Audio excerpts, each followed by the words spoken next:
ने बुलवा के ठाढ़े राजा बंसी बजावई। ने बुलवा के ठाढ़े राजा बंसी बजावई।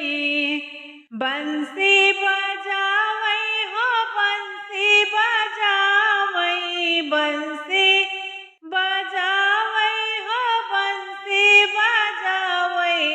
ने बुलवा के ठाढ़े राजा बंसी बजावई। ने बुलवा के ठाढ़े राजा बंसी बजावई।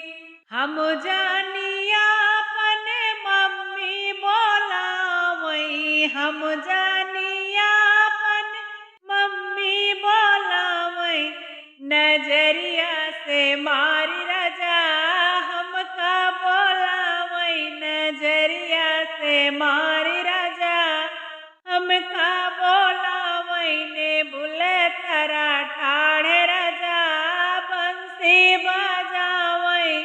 ने बुलवा के ठाढ़े राजा बंसी बजावई।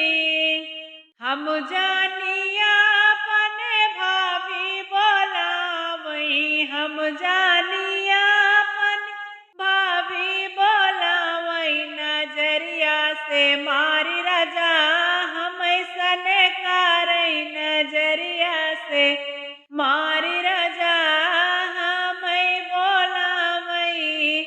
ने बुलवा के ठाढ़े राजा बंसी बजावई। ने बुल के ठाढ़े राजा बंसी बजावई।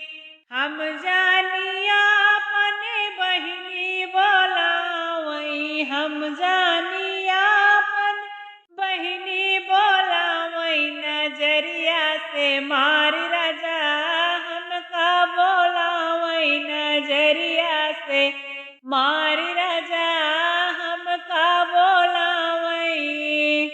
ने बुलवा के ठाढ़े राजा बंसी बजावई। ने बुलवा के ठाढ़े राजा बंसी बजावई। बंसी बजावई हो बंसी बजावई। ने बुलवा के ठाढ़े राजा बंसी बजावई। ने बुलवा के ठाढ़े